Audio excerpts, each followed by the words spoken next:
kibuga cy'indege ubwoba ni bwose M23 yamaze guhamwa bikomeye FARDC ubusiratasiyo urujya n'uruza mu mujyi wa Goma abasirikare ni benshi by'abahimbuzi bose nakonda byaba barundi byaba Sadeke ba Tanzania na Afrika y'Epfo uri kubara yuko tuwasari hatari ibintu bishoye kuza gukomera uko abaswa bakomeje kugera yigendera nyuma yuko bafunze umuhanda Goma Rucu ibintu byahindutse mu mujyi wa Goma mu bice bigiye bitandukanye kandi byose biri mu mujyi wa Goma. Yes, nongera kubasuhuza no kubaha ikaze bakunzi b'ibiganiro byacu ahangaha kuri Ihango TV. Ihango TV ni umuyoboro wa YouTube ukugezaho amakuru abari kugenda avugwa hirya no hino ku isi, ariko by'umwihariko amakuru yacu akaba yibanda mu karere k'ibiyaga binini. Muri aka kanya rero n'ubundi turaje kugira ngo tugende tukugezaho amakuru akomeye harimo nayo yose utangiye wumva, akaba ari amakuru rero tuba tugenda tugukusanyiriza aho tugusomera hirya no hino mu bitangazamakuru bitandukanye yose tukayakugezaho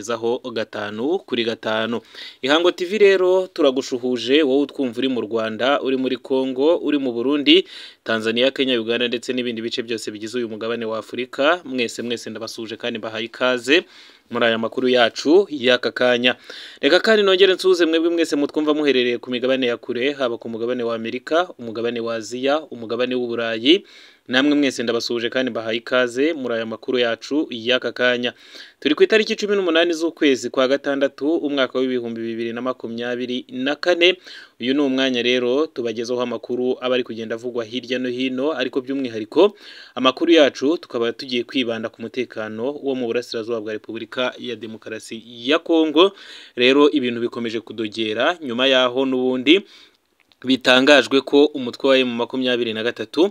wasenye systeme ya Repubulika Iharanira Demokarasi ya Kongo bakoreshaga bohereza indege mu kirere bagafunga umuhanda Goma Kibumba Rucuru, byaje gutera impagarara aho uyu mutwe wa M23 ku manwa wigeze gutangaza ko bamaganye ifungwa ry'imihanda ku butegetsi bwa Repubulika Iharanira Demokarasi ya Kongo, ndetse byari byamaze no kumenyekana ko imodoka zigera kuri 40 zimaze ibyumweru bigera kuri 2 zihagaze Kanyabayonga kubera yuko hari igihe gishize intambara imeze nabi mu bice bya Kanyabayonga. Kuri ubu ngubu rero noneho urugamba rwongeye gukara, nyuma yaho ndetse byatangajwe ko Burkina Faso nayo yahise yintervena mu buryo bwa bwangu. Nyuma yaho nyine bikomeje kugenda bigaragara yuko intambara ikomeje kuba nabi mu burasirazuba bwa Repubulika Iharanira Demokarasi ya Kongo.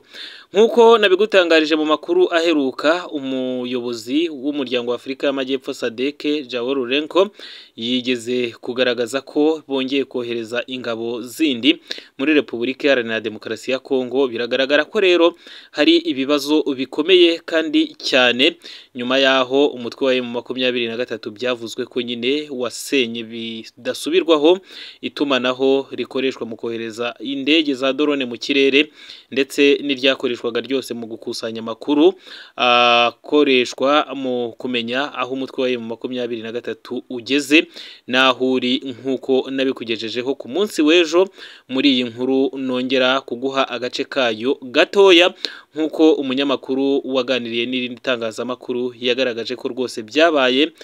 gatanu kuri gatanu. Nkuko rero ngiye kukureka ukongera ukumva aka gace gatoya k'iyi nkuru, ubundi nkongera nkagaruka mu kanya kugira ngo nze gusoza update zigiye ziri gucaracara hirya no hino ku mirongo y'urugamba hara muri Repubulika Iharanira Demokarasi ya Kongo. Hari igifaru kimaze iminsi gikoreshwa kuva mu gihe mujyi wa Goma no ku kibuga cy'indege kikagisake kigakoreshwa, nicyo cyari gifite ya systeme igurutsa za drone. Hako nacyo ngo barakirashe. Reka tubwire ariko baretse gato. Iki gifaru nicyo cyari gifite systeme yose iyobora za drone, noneho zigafata amakuru akabamo za kamikaze zikarasa zigahita zinagwa aho ngaho. Yego. Ubwo iki gifaru njye menya amakuru yacyo nayamenyesheje nk'iminsi nka 25 gutyo. Cyaraje kikajya kiza mu kibaya bagakora, ariko gikoreshwa n'abazungu. Reka da. Yagira umbaza ngo nabahe kuko rimwe na rimwe bazaga bambaye imyenda ya FARDC, ariko kabona n'abazungu bakaza bakaza bambaye ya myenda y'abacancuro bakunda baba bambaye nabonye bava ko ari abarusiya ubundi hari n'igihe bambaraga n'imyenda igenda gusa nk'iya Afurika y'Epfo amahenga ubwo bamaze iminsi bazenguruka icyo gifaru nicyo bakoreshaga bayobora izo drone bigeze ku munsi wo kwa gatandatu nimugoroba isabato abyibajijeho tubwire iminota iri kukujyana noneho ubwo hari agana saa 9 gutyo kirazamuka kijyaniya hagati ya Kilimanyoka no kwa Mama Oliva ni mu kibaya kihageze batangira gukora manevre zabo bagurutsa za drone noneho ibyo ari byo byose ashobora kuba hari abasirikare b'abakongomani nawe bagiye kwigisha cyangwa se guhereza ayo grid coordinates bari benshi kuko bari bazamukanye n'amakomvayi n'izira modoka za gisirikare za Land Cruiser zigera muri 12 ubwo niba baribagiwe ko bari ku rugamba bazenguruka cya gifaru bari kureba ukuntu za drone ziri kuzamuka zifata amakuru n'iki byose bagiye kwikanga hagana saa 10 zirengaho iminota bombe ya mbere yabaguyemo hashize amasegonda 15 cyangwa hagati ya 15 na 20 mu gihe babandi bari kwiruka abatigeze bagerwaho na za fragment indi birazi baguyemo ubwo ako kanya cya gifaru cyahise cyangirika ubwo abari bari aho ngaho utarapfuye yacitse amaguru n'amaboko nitanje harimo n'ababazungu umwe dayari yahise naho ngaho kuko hari amakuru avuga yuko hari n'abandi babiri baguye mu nzira nk'uko rero ukomeje kubyumvira biragaragaza panike ikomeye cyane ku rugamba rwa leta ya Congo FARDC ni nyuma rero yaho ku munsi w'ejo byakomeje kugenda nyine bitangazwa ko hari amakuru akomeye ajyanye n'iri ifatwa cyangwa se n'iri hanurwa ry'ibi bikoresho byose byafashaga cyane mu guhashya umutwe wa M23 uyu munsi rero nibwo mu gitondo rwose byatangajwe ko ingabo za Burkina Faso cyangwa se izindi ngabo zo mu muryango wa SADC ko zishobora kongera kwiyongera muri Repubulika Iharanira Demokarasi ya Kongo ku bwinshi gusa uyu mutwe wa M23 nawo bikaba bikomeje gutangazwa ko wamaze kwinjira mu bice byose bya Repubulika Iharanira Demokarasi ya Kongo ndetse harimo na Kivu y'Amajyepfo nk'uko abaturage bahurije inzego z'ubuyobozi bazitangariza ko barimo babona abarwanyi b'umutwe wa M23 mu bice byose by'umwihariko ibyo muri teritwari ya Karehe ndetse n'ibindi bice bigize Kivu y'Amajyepfo bagasaba ko kandi bakora uko bashoboye kose kugira ngo birinde ko umwanzi yagera kure cyane ngo yuko atari ubwa mbere byaba bibayeho maze umwanzi akinjira muri iki gihugu akabasha guhungabanya umutekano wacyo. Ni amakuru rero akomeje kugenda acicikana hirya no hino ku bijyanye n'iyi ntambara birumvikana twebwe turakomeza gukurikirana iby'aya makuru avuga ko umujyi wa Goma wamaze kugutwa ndetse bikaba bivugwa ko uyu mujyi wa Goma nyine ushobora kwigarurirwa n'umutwe wa M23 uko bishoboka kose ni nyuma y'uko abasesenguzi hirya no hino bakomeje kugenda bagaragaza ko umutwe wa M23 ugomba gufata umujyi wa Goma ngo bitewe nuko n'ubundi abaturage bakomeje kugenda bahura n'akaga kandi ngo baramutse bawinjiyemo bashobora kugira ibyo babamarira birimo nyine no kubakiza umuniho ndetse n'imiborogo baterwa n'ingabo z'ubutegetsi bwa Repubulika ya Demokarasi ya Kongo FDLR Wazalendo ndetse n'abandi bakomeje kugenda bivugwa ko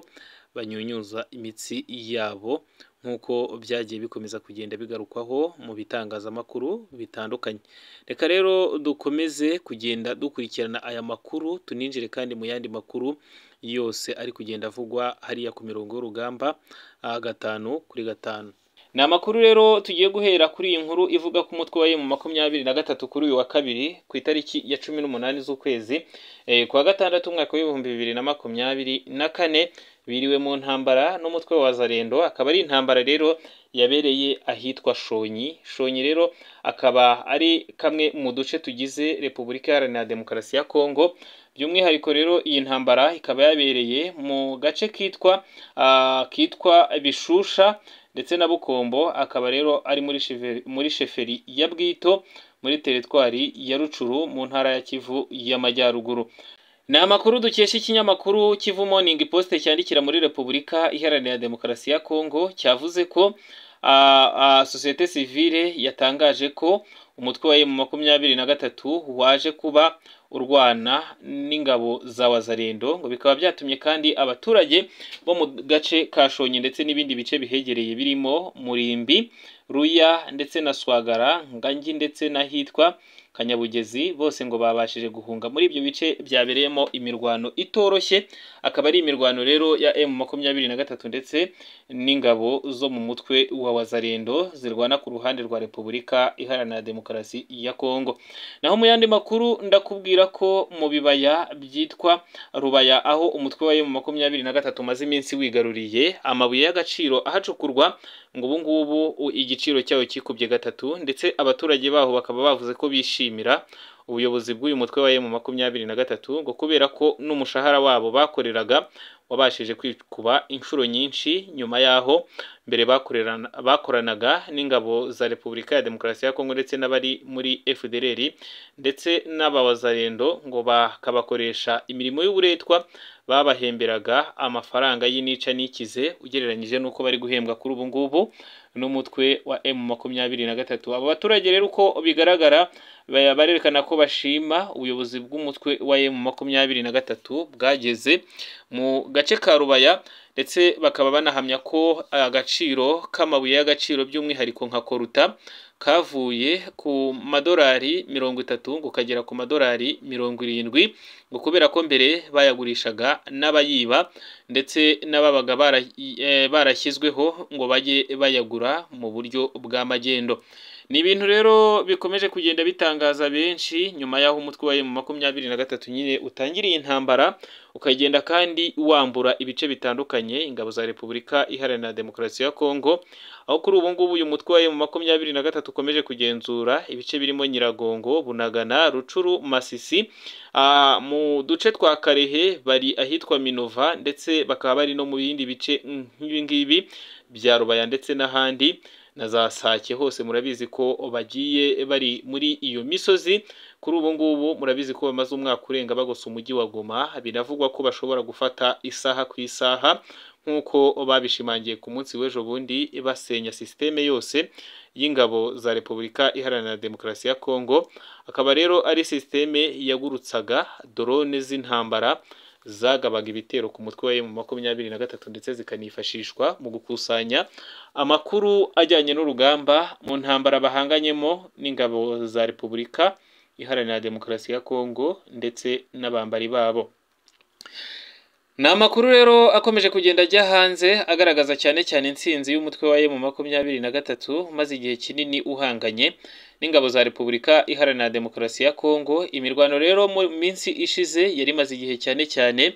ikomeye mu gace ka Kanyabayonga, ndetse bikavugwa ko bashakaga no kwigarurira nyine umujyi ukomeye wa Butembo. Byose rero n'ubu ngubu bikaba bitari byafata icyerekezo. Gusa mu gihe tuvuga ibi, ingabo z'umuryango wa Afurika y'Amajyepfo SADC zo binyuze mu witwa Joao Lourenco, ni perezida wa Angola uyobora uyu muryango wa Afurika y'Amajyepfo SADC, byavuzwe ko ngo yatangaje ko agiye kohereza ingabo mu burasirazuba bwa Repubulika ya Demokarasi ya Kongo ku bwinshi mu rwego rwo kugira ngo barebe niba bashobora guhashya umutwe wa M23.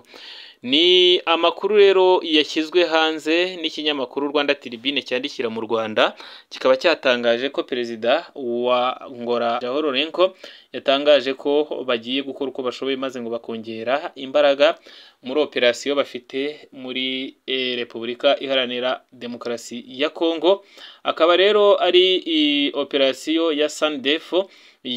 yohereje ingabo muri iki gihugu cya Repubulika Iharanira Demokarasi ya Kongo. Ni ingabo rero z'umuryango wa Afurika y'Amajyepfo SADC zahawe ubutumwa bwa offensive cyangwa se ubutumwa bwo kurwana n'umutwe wa M23 bakawurandura ku butaka bwa Repubulika Iharanira Demokarasi ya Kongo. Benshi rero bakomeje gukritika iby'iyi misiyo bavuga yuko idakwiriye ngo cyane ko abakorerwa ubwicanyi ari abakongomani ndetse abashaka kwirukanwa kuri ubu butaka nabo bakaba ari abakongomani, bikaba rero ari ibintu binyuranye n'amahame mpuzamahanga ndetse cyane cyane n'ihame ryo kurinda uburenganzira bwa muntu, cyane cyane uburenganzira bw'abenegihugu, cyane ko umutwe wa M23 wakomeje kugenda ugaragaza ubushake yuko wifuza kuganira na Repubulika Iharanira Demokarasi ya Kongo kugira ngo bakemure ikibazo gihari cy'umutekano, cyane cyane gishingiye ku kuba ingabo za Repubulika ya Demokarasi ya Kongo ndetse n'abambari babo bakomeje kugenda bakora ibikorwa bitandukanye byo guhohotera abaturage ba Repubulika Iharanira Demokarasi ya Kongo. Naho mu yandi makuru nuko hanze ya Afurika tukugezaho ko Perezida w'Uburusiya Vladimir Putin yagiriye uruzinduko muri Korea ya Ruguru aho yahuye na mugenzi we w'icyo gihugu Jinping, bakaba rero bagiye kuganira kuri byinshi ku mubano w'ibi bihugu byombi wanakomeye cyane mu gihe igihugu cy'Uburusiya cyari mu ntambara n'igihugu cya Ukraine. Intambara yakomeje ndetse no gushyigikirwa n'ibindi bihugu byinshi byo mu burengerazuba bw'isi. Ni intambara ya Ukraine rero cyane cyane bivugwa ko yaba yahuje Jinping ndetse na perezida wa Russia Vladimir Putin, bakaba rero bahuye nyuma yaho hamaze igihe havugwa ko iki gihugu cy'Uburusiya gishobora gufatirwa ibihano, ndetse hari n'ibyo bashyiriweho ariko bakaba bavuga ko bishobora kongerwa ndetse ibihano byabo bikaba bishobora no kwiyongera ku bindi bihugu birimo nk'Ubushinwa ndetse n'ibindi byagiye bigaragaza yuko bishaka gukomeza gushyigikira iby'iyi ntambara nubwo babikora nyine mu buryo bwa bucece.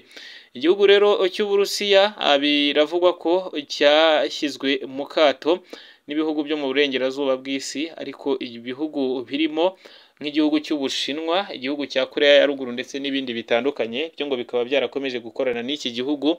ndetse bikaba bigaragara ko nyine bikomeje kubona inyungu zikomoka ku mpande zombi, zaba izikomoka ku Burusiya ndetse n'izikomoka kuri Leta Zunze Ubumwe za Amerika ndetse n'abambari babo. Ibyo ngibyo rero bikaba ari ibintu ngo bigomba gutuma ibi bihugu mu burengerazuba bw'isi bifatira ibihano ibihugu birimo nk'Ubushinwa byakomeje kugenda kigaragaza ubushake bwacyo bwo gutera inkunga